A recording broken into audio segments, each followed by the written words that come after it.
जब वो बाहर गई तब आसमान से एक जादुई अंडा उन दो अंडों के पास गिरा। नागिन जब वापस आई तब उसे नया अंडा दिखने के कारण उसको तोड़ने का मन किया। उसने अंडे को तोड़ने की कोशिश की लेकिन वो उससे नहीं टूटा। तब उसने वो अंडा चुड़ैल के पास दिया। उसने भी अपना जादू इस्तेमाल किया लेकिन वो अंडा नहीं टूटा। फिर उसने वो अंडा सीमा के पास दिया और कहा, तुम इसको संभालो, क्या पता कुछ जादुई चीज इसमें से निकल आए। सीमा ने उस अंडे को अपने पास प्यार से रख लिया। कुछ ही दिनों बाद उसमें से एक मछली बाहर आई। सीमा ने मछली को बर्तन में रखा लेकिन अगले ही दिन उस मछली का आकार बढ़ गया। तब सीमा ने उसे बड़े बर्तन में रखा लेकिन फिर से वो मछली बड़ी हो गई। तब सीमा ने मछली को कुएं में डाला लेकिन वो तो उस कुएं में भी नहीं समा रही थी। तभी सीमा ने देखा कि बहुत जोर जोर की बारिश हो रही है और उस बारिश के कारण गांव में हर जगह बाढ़ आ गई है। सीमा को कुछ समझ नहीं आ रहा था कि आखिर हो क्या रहा है। जब बारिश से पूरे गांव में बाढ़ आ गई तब सीमा किसी तरह से बाढ़ से निकलकर पहाड़ी वाले बाबा के पास चली गई और उसके साथ जो हुआ था सब बाबाजी को बता दिया।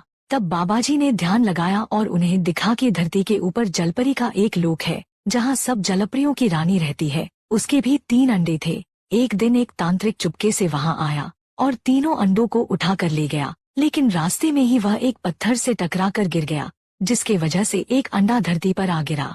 तांत्रिक जल्दी से बाकी 2 अंडों को अपने गुफा में ले गया। वो गुफा कहाँ थी ये किसी को भी नहीं पता था। जब रानी जलपरी को ये बात पता चली तब उसने गुस्से में आकर धरती पर जोरदार बारिश शुरू कर दी। बाबाजी ने ध्यान से बाहर आकर सीमा से कहा, हमें उस तांत्रिक को ढूंढ कर रानी जलपरी को उसके अंडे वापस देने होंगे, तभी उसका गुस्सा शांत होगा। तब तांत्रिक को ढूंढते हुए उन्हें एक पेड़ के नीचे फंसी हुई गंजी चुड़ैल दिखाई दी। गंजी चुड़ैल को पेड़ के नीचे फंसा हुआ देख बाबाजी ने उससे पूछा कि तुम यहाँ कैसे फंस गई। तब चुड़ैल ने कहा, मैं चुड़ैल हूँ ही नहीं और मुझे ये भी पता है कि आप तांत्रिक को खोज रही हैं। असल में मैं एक जलपरी हूँ और रानी जलपरी पद्मा की बहन भी। जब पद्मा के 3 अंडों को तांत्रिक उठा कर ले गया तब पद्मा ने उन्हें ढूंढने का काम मुझे सौंप दिया। ये काम बहुत मुश्किल था। तांत्रिक की गुफा को ढूंढते हुए मेरा 1 महीना बीत गया पर गुफा नहीं मिली। लेकिन एक दिन मुझे एक ऐसी गुफा मिली जिसके अंदर से धुआं आ रहा था।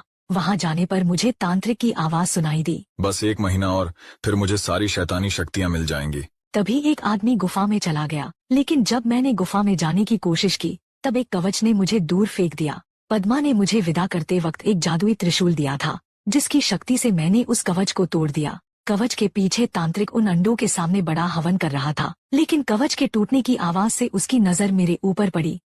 तांत्रिक की गुफा का कवच टूटते ही तांत्रिक गुफा के बाहर आ गया और अपनी जादुई शक्तियों से उड़ने लगा। उड़ते उड़ते ही तांत्रिक ने जलपरी पर जादू का हमला किया। जलपरी ने अपने त्रिशूल को आगे किया जिससे जादुई शक्ति नष्ट हो गई। तब तांत्रिक ने बहुत से जादुई अस्त्रों को जलपरी के ओर फेंका। तब जलपरी ने दिव्य कवच का इस्तेमाल करके अपने आप को बचा लिया। तब तांत्रिक गायब होकर अचानक से जलपरी के सामने आ गया और उसकी सारी शक्तियां उससे छीन ली। फिर तांत्रिक ने जलपरी पर जादू से वार किया जिससे जलपरी बहुत दूर जा गिरी। तांत्रिक तुरंत वहां उड़ते हुए आ गया और एक पेड़ को जलपरी पर गिरा दिया। उसके बाद उसने जलपरी को अपने जादू से गंजी चुड़ैल बना दिया। फिर तांत्रिक हंसते हुए कहने लगा, एक चुड़ैल की मदद कोई क्यों ही करेगा भला, और वहां से चला गया। ये सारी बात चुड़ैल बनी जलपरी ने बाबाजी को बता दी। तब बाबाजी ने जादू से पेड़ को वहां से हटा दिया और कहा, हमें उस तांत्रिक की गुफा तक ले चलो। चुड़ैल बाबाजी और सीमा को तांत्रिक के गुफा के पास ले आई। आगे देखने के लिए पार्ट 5 कमेंट करें।